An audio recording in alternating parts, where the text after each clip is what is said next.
Es el peor asesino en serie de la historia de Rusia. Simplemente le gustaba matar. Sus ojos son muy desagradables. Tiene la mirada de un depredador acorralado. Durante años mantuvo aterrorizada a la ciudad. Durante años se ha burlado de la policía. Solo queríamos cogerlo para que no muriera más gente. Sus víctimas eran los más solitarios y vulnerables. Operaba de una forma muy cuidadosa. Y mantenía un curioso registro de sus crímenes.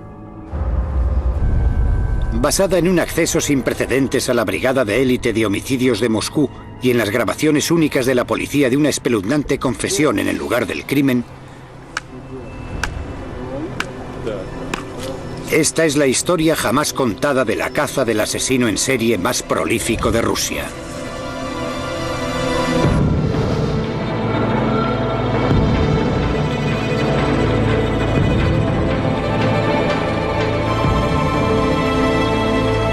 Asesinos en serie, el asesino del tablero de ajedrez. Moscú ha experimentado cambios extraordinarios desde los días oscuros de la Guerra Fría. Hoy es un lugar de fabulosa riqueza y de pobreza demoledora. De catedrales de postal y recios complejos residenciales, y también es el telón de fondo para uno de los asesinos en serie más famosos de Rusia. El Parque Bitsa es un bosque extenso que cubre 22 kilómetros cuadrados al sur de Moscú. Es un sitio muy popular, donde los rusos corrientes jugaban al ajedrez o simplemente disfrutaban de un agradable paseo. Pero durante años guardó un turbio secreto.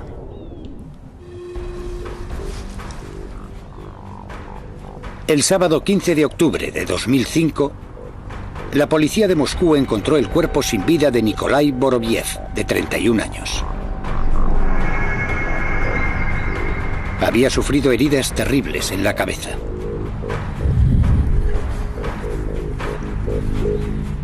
Denis Adamenko fue uno de los primeros policías en llegar al lugar.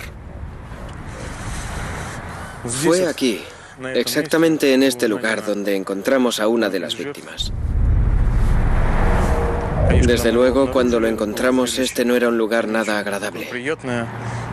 Presentaba numerosas heridas por todo el cuerpo y una botella clavada en su cráneo. Su cerebro estaba esparcido por toda la zona. Un mes después aparece otro cadáver, el de Nikolai Sakharchenko, de 63 años. Casi 2 semanas después, otro, Vladimir Didukin. Y una semana más tarde, otro, Nikolai Koryagin. Cuando llegó la Navidad, habían aparecido 7 cuerpos asesinados y mutilados en el Parque Bitsa. Ninguno de los cuerpos había sido escondido y a ninguna de las víctimas se les había robado, pero todos tenían la misma horrible herida en común, una botella de vodka o un palo clavados en la herida abierta y sanguinolenta de la parte posterior de la cabeza. Quedó claro desde el principio que no eran simples coincidencias, sino que se trataba sin duda de un sanguinario asesino en serie. Teníamos que capturarlo enseguida. Las complicadas investigaciones de homicidios son llevadas a cabo por el equipo de élite de homicidios de la policía de Moscú, y su investigador más experimentado y de más alto rango es Andrei Supronenko, quien a menudo se las tiene que ver con el submundo criminal de Moscú y con los asesinos más violentos de la ciudad. Está acostumbrado a llevar casos complejos y peligrosos, como el que le costó la vida a su predecesor. Empecé a investigar este caso criminal en febrero de 2006, cuando quedó claro que nos enfrentábamos a un asesino en serie. Fue difícil porque nunca dejó que nos relajáramos. Cada 2 semanas aparecían cadáveres nuevos. No paramos de trabajar ni un solo día. Con 7 cadáveres descubiertos por la policía y un asesino en serie suelto, Moscú se convierte en una ciudad dominada por el miedo. La periodista de investigación, Yana Zarkinskaya, se siente atraída de inmediato por el caso y empieza a cubrir la historia para la prensa rusa y británica. Nos dimos cuenta de que se trataba de un asesino en serie que operaba en el Parque Bitsa. Le llamábamos el maníaco de Bitsa. La gente estaba asustada El Parque Bitsa es un sitio donde se va a pasar un buen rato, pero la gente tenía miedo de ir por allí porque había una sensación de peligro.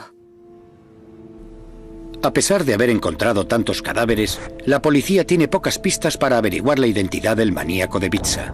El asesino no dejaba ningún indicio. Intentamos recoger diferentes objetos de los escenarios del crimen, pero nuestros análisis no mostraron ningún indicio, ni huellas digitales, ni nada. El maníaco operaba de una forma demasiado cuidadosa. Los investigadores necesitan toda la ayuda que puedan conseguir y piden ayuda al único hombre que puede ayudarles. El profesor Vladimir Vorontsov es uno de los médicos forenses más formados y experimentados de Moscú. Ha estado examinando víctimas de asesinatos en la capital rusa desde hace casi 40 años.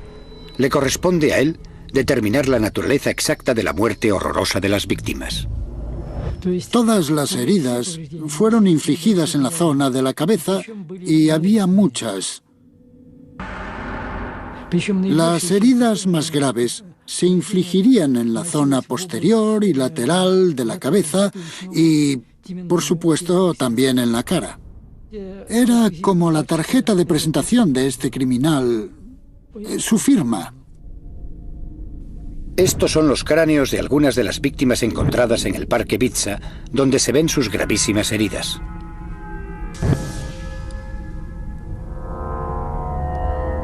Aunque las pruebas forenses son muy limitadas, el profesor Vorontsov todavía puede determinar el arma que debió usarse.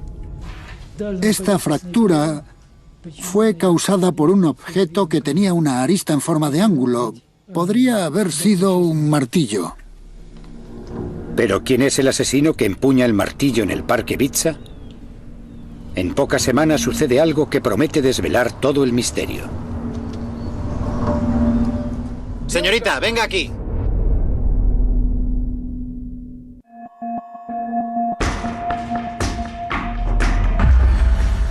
En enero de 2006, la policía de Moscú tiene 7 asesinatos sin resolver entre manos. Todas las víctimas han sido golpeadas con un martillo en el Parque Bitsa, al sur de Moscú. Todos con el mismo tipo de herida, el cuello de una botella de vodka clavado en la herida abierta que hay en la parte posterior de la cabeza. Y para el investigador Andrei Supronenko, apenas hay pruebas que conduzcan al asesino. Nadie sabía nada del asesino, si era hombre, mujer o niño. Si vivía en la zona o si había vivido ahí, si conocía bien el parque, nadie sabía nada. Era un completo enigma. Con muy poca información concreta con la que seguir, abundan los rumores y las hipótesis. Pero un lugar muy cercano atrae la atención de los investigadores. ¿Podría estar el asesino delante de sus narices? Hay un sanatorio psiquiátrico en los límites del Parque Bitsa. Algunos de los pacientes tienen permiso para dar un paseo por allí. A veces el permiso es de un día. Y existía la teoría de que el asesino podría ser un paciente de este sanatorio que podría haberse escapado y escondido en el parque donde cometería los asesinatos. Se comprobó la identidad de un número considerable de gente. A cualquier persona que fuera mínimamente sospechosa se le daba el alto y era interrogada inmediatamente por la policía. Pero sin un sospechoso principal, la teoría del paciente psiquiátrico no va a ninguna parte. Entonces se abrió una nueva línea de investigación. Las víctimas eran principalmente hombres de mediana edad. En realidad, se trataba de gente que no importaba a nadie y a quien nadie buscaría. Pensamos que como solo había víctimas de sexo masculino, el asesino podría ser una mujer. Nadie conocía el móvil de los crímenes. Estábamos estudiando varias posibilidades. 200 agentes de la policía de Moscú están apostados en el Parque Bitsa. Su tarea consiste en parar e interrogar a cualquiera que sea sospechoso. Pero el parque es enorme. Cubre un área de 22 kilómetros cuadrados y la probabilidad de coger al asesino con las manos en la masa es mínima.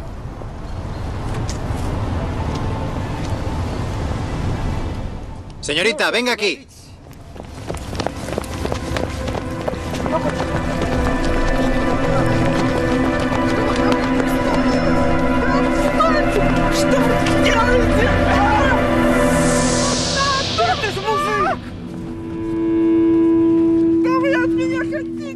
Cuando se detuvo al travestido, por supuesto, fue sospechoso. Luego, la policía hizo un descubrimiento sorprendente. El travestido llevaba un martillo en su bolso. Parecía que era el tipo que buscaban. Pero el travestido afirma que solo lleva el martillo para protegerse de un ataque. Cuando la historia sale a la luz, es un gran día para la prensa. Pensamos que ese era el auténtico asesino y hubo muchos periódicos con el titular «Han cogido al maníaco de Ibiza». Pero el travestido tiene una buena coartada. Llegamos a la conclusión de que no era el asesino al final del primer día. Pero comprobar su coartada nos llevó casi 24 horas de trabajo ininterrumpido. Y solo después de comprobarla se le puso en libertad. Una semana después, Makhmod Soldashov, un trabajador de un supermercado de 25 años, es asesinado. Con cada nuevo cadáver que aparecía, la presión de la prensa se hacía más y más intensa. La policía y los fiscales nos presionaban para que encontráramos y detuviéramos al asesino cuanto antes. Era una cuestión prioritaria. La presión a la que está sometida la Brigada de Homicidios es cada vez más intensa. Intentan por todos los medios que no aumente el número de cadáveres, que ahora son 12. Más investigadores, como Elena Pumirsina, son asignados al caso. Teníamos que tener un equipo preparado por si pasaba algo, por si había más asesinatos. Entonces sucede algo significativo.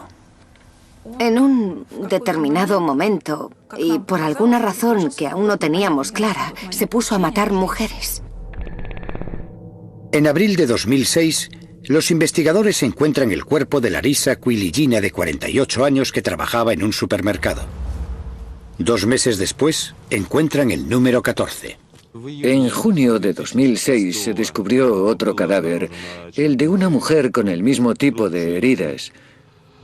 Las típicas, como las de los anteriores, así que supimos que teníamos otro caso para investigar. Luego los investigadores encontraron algo muy importante: un billete de metro en la chaqueta de la mujer asesinada.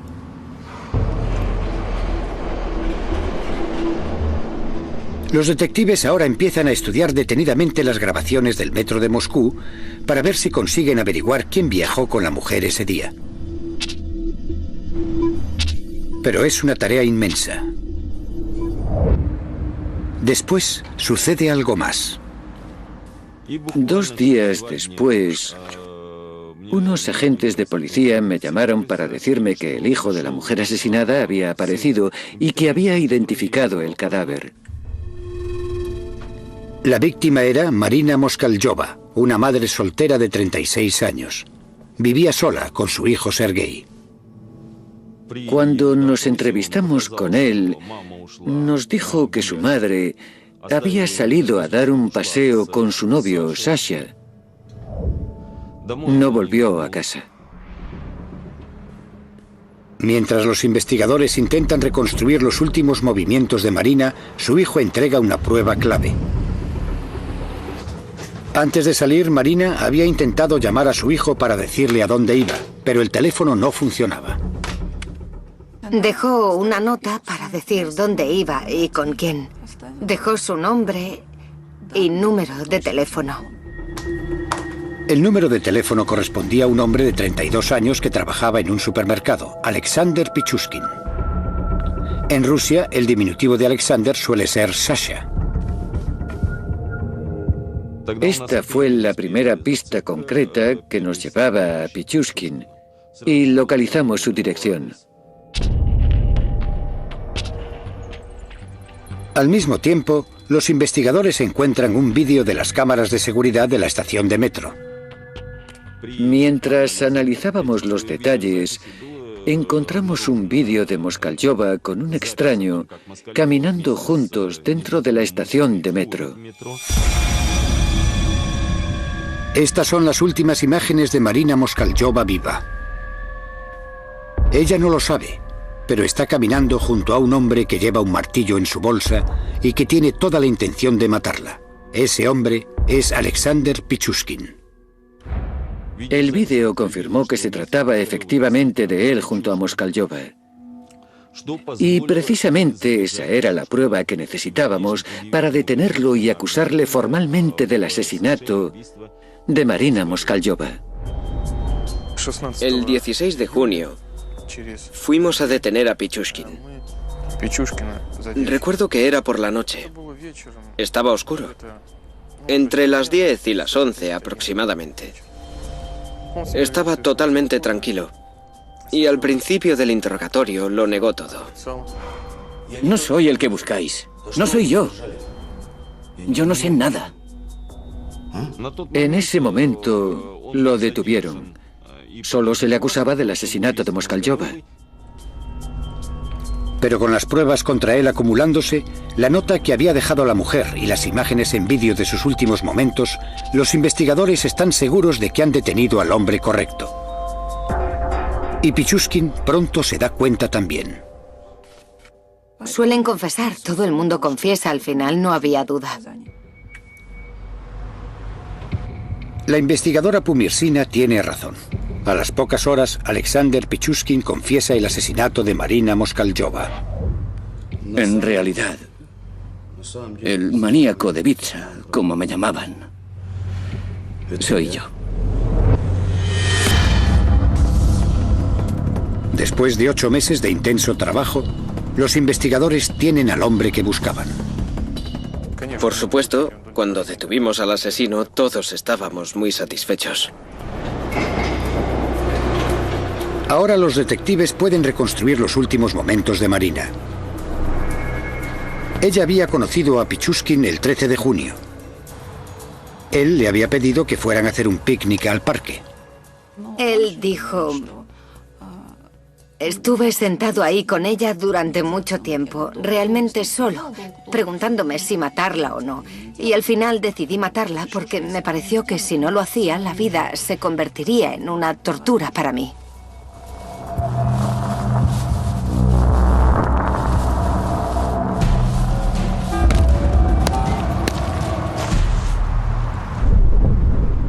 Los investigadores sospechan que Pichushkin ha cometido 14 asesinatos en el parque Vitsa.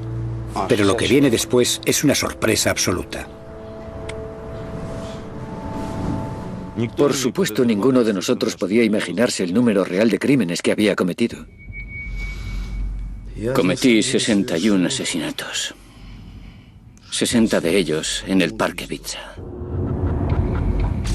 Durante 14 años. Hice lo que me vino en gana.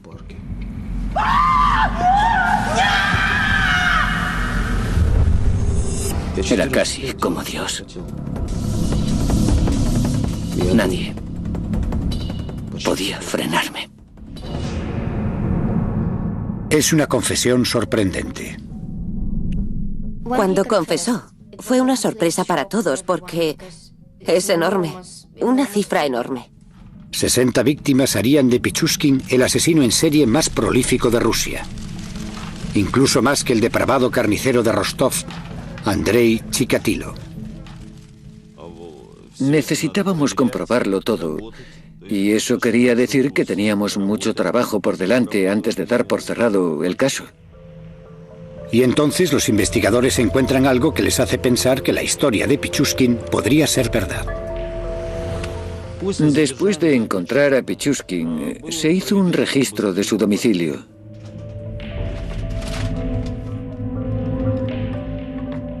Encontramos un tablero de ajedrez con un número pegado en cada casilla. Cada cifra, cada número, era un asesinato.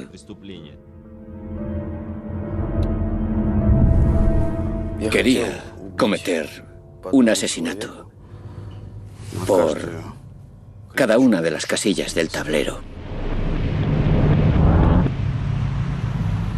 ¿Pero era cierto lo que dijo en esa extraordinaria confesión? Él podría haber dicho cualquier cosa, pero nosotros no podíamos creer nada a menos que tuviéramos pruebas.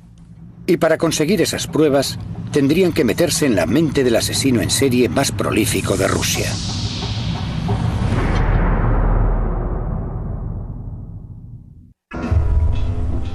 En junio de 2006, después de haber encontrado 14 cadáveres en el Parque Bitsa, la Brigada de Homicidios de Moscú detiene a Alexander Pichushkin, sospechoso de ser el maníaco de Bitsa. Pero al interrogarle, Pichushkin confiesa no solo los 14 asesinatos de los que la policía tiene conocimiento, dice que ha matado a más de 60 personas, y eso le convierte en el asesino en serie más prolífico de Rusia. Era casi como Dios. ¿Pero es cierto todo lo que dice? Cada una de las confesiones tiene que ser analizada y probada. Es un trabajo ingente. Uno de los nombres que Pichushkin da a los investigadores es el de Vladimir Fomin, un joven que desapareció sin dejar rastro en 2003. Nikolai Fomin recuerda el día en que desapareció su hijo. Bueno, él se fue el 14 de octubre de 2003. A eso de las 7 de la tarde nos dijo que iba a comprar cigarrillos. Ya no lo vimos más. Era un buen hombre, sensible y amable. Cuidaba de sus amistades y se hizo cargo de su hijo recién nacido. En 2006, la investigadora Pumirsina me llamó. Me pidió que viniese para una entrevista a la comisaría de Leninsky. Y allí me enteré de que todos los casos de desapariciones se habían fundido en un solo caso, el caso Pichushkin. Para seguir construyendo su caso contra él, los fiscales necesitaban que Pichushkin siguiera hablando. El trabajo es asignado a Valeria Shushkova. Mi trabajo era conseguir que siguiera hablando y establecer una relación psicológica con él. Me sentía el padre de todos ellos. Les abrí la puerta de otro mundo. Tu primer asesinato es como tu primer amor. Nunca lo olvidas. Cuanto más cercana a la persona, más agradable es matarla. Es más emocional. Era terrible escuchar las cosas que decía. Incluso para mí, una investigadora con experiencia, percibir el placer y el deleite en su voz cuando describía cómo aplastaba sus cráneos y les clavaba palos y botellas en las heridas. En Rusia, para evitar dudas durante el juicio, los investigadores llevan a los acusados otra vez a la escena del crimen y les hacen reproducir exactamente lo que pasó y filman los resultados. En el caso de Pichushkin, los investigadores necesitan verificar sus sorprendentes declaraciones, pero también están dispuestos a negarle el placer obvio que le proporciona el hecho de revivir sus brutales asesinatos. El investigador Maxim Sarkov es el cámara oficial. Fui al Parque Bitsa con Pichushkin 27 veces en total y filmé más de 40 horas de vídeo con él. Pichushkin tiene una memoria asombrosa para los detalles de sus crímenes. ¿Podrías mostrar con el muñeco cómo le golpeaste? Yo estaba aquí, de pie. Saqué el martillo, corrí hacia él y le golpeé. Él gritó. ¿Con qué parte del martillo le asestaste el golpe? Con el lado romo. El lado romo, ¿no? Sí, él gritaba muy alto. Le golpeé otra vez enseguida. Y él se cayó. Así. ¿De espaldas? De lado. Bien. ¿Y luego qué pasó? Luego le golpeé aquí, ahí, varias veces. En la cabeza, para rompérsela. Le clavé la botella de vodka en la cabeza. Primero quería usar un palo, pero no cabía. Lo saqué y lo tiré. Clavé la botella. Estuvo resollando mucho tiempo, incluso cuando ya estaba muerto. Le golpeé otra vez en la mandíbula. El hecho de que recordara con tanto detalle lo que había hecho en cada momento fue de mucha ayuda. Él conocía el bosque muy bien y nos enseñó los lugares exactos donde había cometido sus crímenes. Denis Adamenko es el oficial que va esposado a él a lo largo de sus confesiones en el bosque. Solo tenía un pensamiento. Quería que nos enseñara todos los que pudiera, que nos lo contara todo. Dónde tiraba a la gente, dónde los dejaba. Quería todas las pruebas que pudiera conseguir. Así que empecé a golpearle así. Pero el caso contra Pichushkin no puede depender solo de su confesión. Cuando los forenses examinan las heridas en la cabeza de Boris Gratchin, un hombre de 64 años que fue asesinado en el Parque Bitsa el 19 de diciembre de 2005, hacen un descubrimiento interesante. Encontramos trozos de plástico introducidos en las heridas al examinar las muestras de piel. Nuestra conclusión preliminar fue que esos pequeños fragmentos de plástico podrían formar parte del objeto usado para golpear. La policía de Moscú recuperó este martillo. Pichushkin afirma haberlo usado, pero hace falta probar que es el arma del crimen. Mientras estábamos estudiando con mucho detenimiento el martillo, encontramos que presentaba algunos arañazos profundos en la superficie del mango, cerca de la cabeza. Al compararlo con las partículas que habíamos encontrado, resultó evidente que formaban parte de ese mango.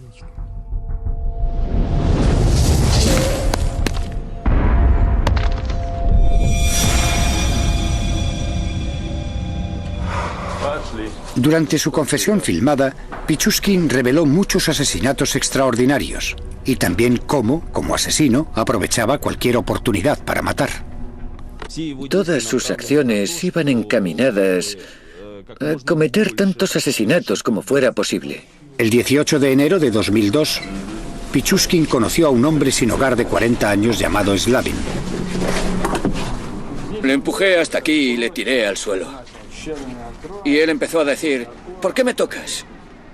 ¿De qué va todo esto? Así que entonces le levanté por el cinturón y por los pantalones. Así. Le puse así con la mitad de su cuerpo dentro y la otra mitad fuera del balcón. Y luego tiré de sus piernas hacia arriba y se cayó del balcón. Lo siguiente que escuché fue su grito ahí abajo, después de caerse. La gente pensó que se trataba de un suicidio y no de un crimen. Él sabía perfectamente lo que pasaba, sabía perfectamente lo que hacía.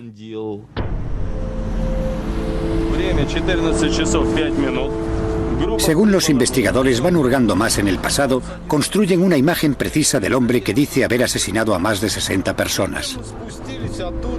Pichushkin nació en Moscú el 9 de abril de 1974. Sus antecedentes parecían corrientes.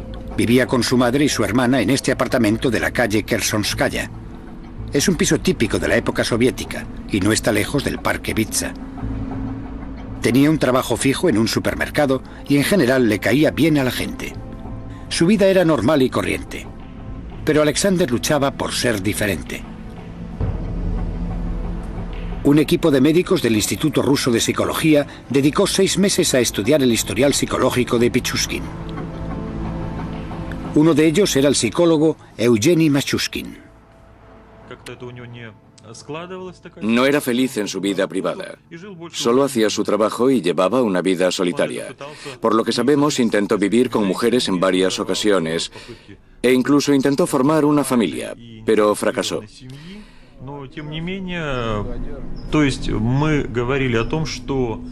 El patrón de conducta del que éramos testigos era muy complicado. Aunque pudimos concluir que existía un cierto patrón, una tendencia al asesinato y a las actividades sádicas y agresivas. La pregunta es, ¿por qué hacía todo eso? Para que le diera un subidón, para conseguir satisfacción y placer sexual. Ciertamente, la agresión y la crueldad son muestras de un síndrome sádico y agresivo. Una descarga de sus intenciones agresivas. Tenía un don. el de llevarse bien con la gente y hacer que se sintieran tranquilos. Era capaz de hacer amistad con la gente y le resultaba fácil mantener el contacto con ellos sin darles la oportunidad de sentir el peligro, y cuando llegaba el momento simplemente les aplastaba la cabeza.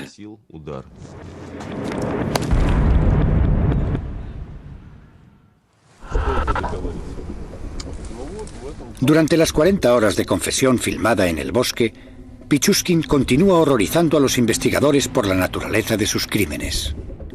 Pichushkin nos llevó al lugar de un crimen del que no sabíamos nada, y allí encontramos los restos de un hombre que nunca había sido descubierto. Los dientes están ahí. Y los huesos. ¿Ves que da un maxilar? Aquí hay más huesos. El maxilar pertenece a Oleg Luernenko, un trabajador de San Petersburgo de 36 años. Era un lugar muy escondido en el bosque y, por desgracia, no quedaba mucho de ese hombre. Los animales habían estropeado demasiado el cadáver y prácticamente no quedaba nada para poder reconocerlo. Luernenko es la 15ª víctima de Pichushkin que se encontró en el bosque. Pero el asesino del tablero de ajedrez afirma que ha asesinado a más de 60 personas. Entonces, ¿dónde están los otros 45 cadáveres? Al analizar sus archivos, los investigadores se fijan en el caso de un crimen sin resolver que tuvo lugar en el Parque Vitsa 4 años atrás. En febrero de 2002, la policía local recibió una llamada desde un hospital sobre una paciente con extrañas heridas. Llamo del hospital número 6. Tenemos aquí a una paciente que creo que debería ver. ¿Cuándo cree que podrá venir? María Viricheva tenía una historia preocupante acerca de un hombre que había conocido recientemente. Un hombre llamado Alexander Pichushkin. ¿Qué ha pasado? ¿Quién se lo ha hecho? Le conocí en la estación de metro. El 23 de febrero de 2002, María conoció a Alexander Pichushkin cerca de la estación de metro de Kakhovskaya. Acababa de separarse de su novio y estaba desesperada por conseguir llegar a fin de mes. Yo estaba llorando. Él se acercó y me preguntó qué me pasaba. Me ofreció una bebida. Pichushkin se ofreció para venderle unas cámaras. Le dijo que las había escondido en el Parque Vitsa. María Viricheva estaba embarazada en ese momento. Me llevó a un lugar muy apartado y me dijo que las cámaras estaban en la alcantarilla.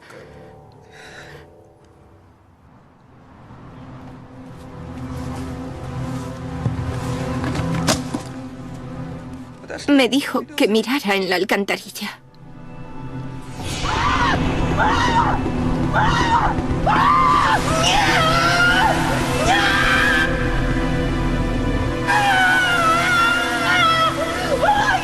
El agua, que corre muy rápidamente, arrastra a Viricheva, que consigue aferrarse a la vida al encaramarse en una alcantarilla en desuso.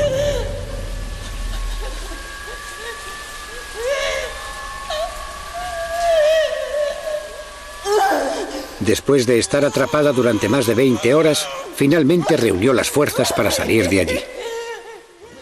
Estaba intentando encontrar la salida, pero no veía nada.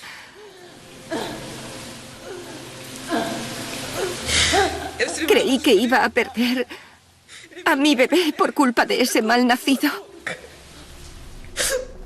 En ese momento, la policía local decidió no seguir con la investigación a pesar de la declaración detallada de Viricheva. Ella sabía quién había intentado matarla y dónde encontrarlo, pero el policía local le pidió que no siguiera adelante solo porque no querían lo que para ellos era un mal caso. Pensó que no era importante y no quería hacer trabajo extra.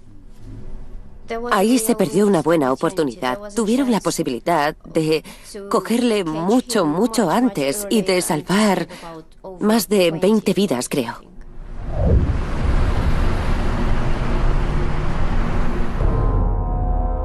Las alcantarillas resultaron ser la clave para descubrir cómo Pichushkin se deshizo del resto de sus víctimas. Alexander, háblanos de esta alcantarilla. Bueno, ahogué a Ludmila y a muchos otros en ella. ¿Cuánta gente? Supongo que 16 o algo así. No puedo ser más preciso. Esta es solo una de las alcantarillas que usó Pichushkin. Hay una red de sistemas de drenaje bajo el parque Vitsa, que da servicio al sur de Moscú. En términos de daños físicos, cuando tiraba a esa gente dentro de las alcantarillas, ellos, si se me permite decirlo, tuvieron bastante suerte, porque su muerte debió suceder casi al instante.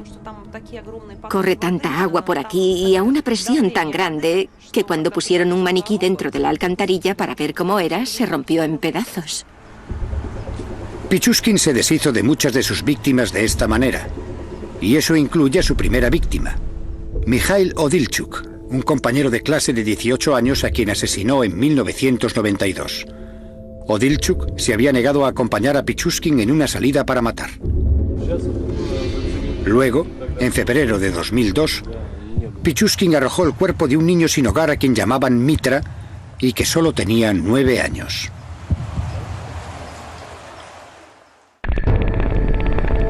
Pichushkin afirma que arrojó los cuerpos de unas 43 personas en las alcantarillas que hay bajo el parque Vitsa.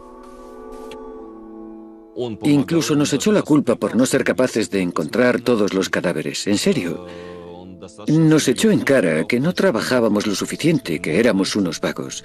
Llegamos a tener que decirle que si no hubiera arrojado los cuerpos a las alcantarillas, si los hubiera dejado sobre la tierra, los habríamos encontrado todos. Pero queda una pregunta. ¿Por qué Pichushkin pasa de tirar los cuerpos a las alcantarillas donde simplemente desaparecen a dejarlos al aire libre donde casi es seguro que los encontrarán? Me dio la impresión de que no podía callárselo por más tiempo y que necesitaba que todo el mundo lo supiera. Quería un reconocimiento público por lo que estaba haciendo. Creo que en el fondo de su corazón quería que le cogieran. Él solo quería la atención y la fama, pero ya no podía callarse más. Alexander Pichushkin está a punto de vivir su momento de fama. Los fiscales de Moscú han construido un caso sólido contra él, con pruebas suficientes para acusarle de 45 asesinatos. Bajo la mirada de los medios de comunicación de todo el mundo, el asesino del tablero de ajedrez se enfrenta a la última partida.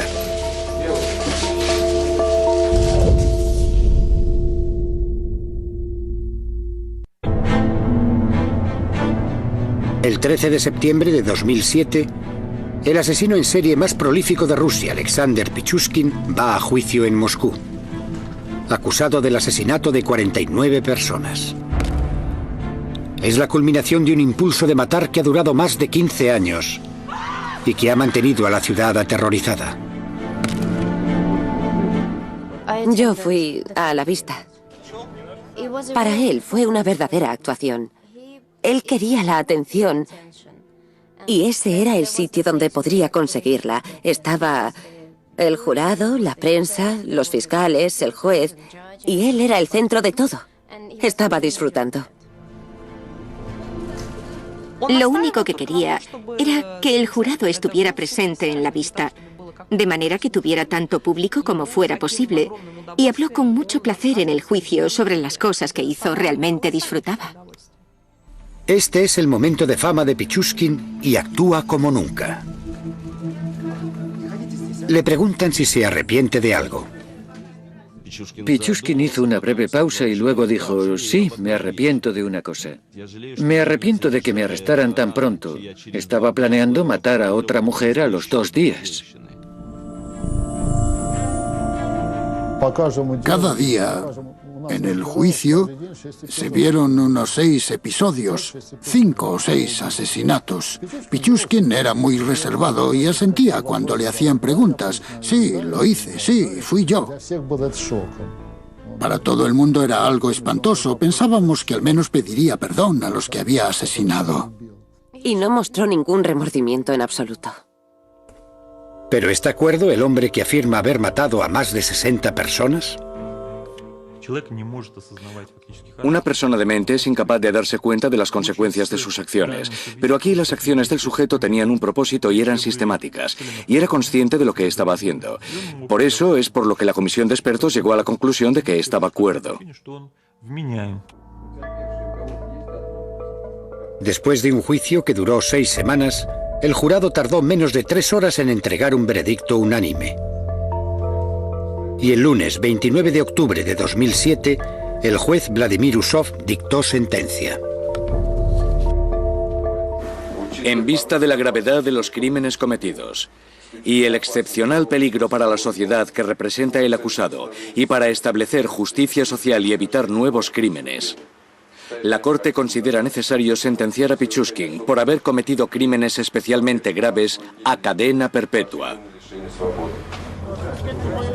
El Estado ruso y el fiscal jefe están orgullosos del resultado. Se ha hecho justicia. Ha recibido el castigo que merecía por sus horribles crímenes. Pichushkin pasará el resto de su vida entre rejas. Los primeros 15 años en una celda incomunicada. Para Nikolai Fomin, la sentencia es una manera de hacer justicia por la cruel muerte de su hijo. No hay castigo mayor que la cadena perpetua. No se puede dar un castigo mayor, así que pasará la vida metido en la cárcel. A pesar del veredicto de culpabilidad, el cuerpo de Vladimir Fomin no se ha encontrado. Un hecho que proporciona a la familia un poco de consuelo. Es esperanza. Si no hay cadáver, la persona puede estar viva. Es como en la Segunda Guerra Mundial. La gente que recibía la noticia de que alguien había desaparecido seguía esperando 40 o 50 años. ¿Y si resulta que tenemos suerte? Volverá millonario desde algún sitio, quizá de América.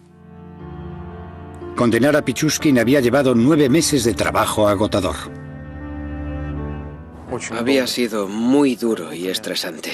24 horas al día, 7 días a la semana, un montón de trabajo. Nunca lo olvidaré. Bueno, para mí fue el caso más importante de mi carrera. Me he enfrentado antes con asesinos en serie, pero ninguno era tan cruel y despiadado como Pichushkin. Aunque él sigue afirmando que ha matado a más de 60 personas, la policía nunca ha encontrado los cadáveres. El tribunal tenía pruebas para condenarle por el asesinato de 48 personas. Era una cifra asombrosa. Nunca antes había entrevistado a un asesino en serie con tantas víctimas, pero había tenido casos parecidos. La única diferencia en este caso era que atrajo mucha atención pública. Creo que mató a tanta gente simplemente porque le gustaba matar. Pichushkin era un asesino en serie poco común. Es un cazador típico. Y su única motivación era matar. No había otro motivo, a pesar de lo que algunos pudieran pensar.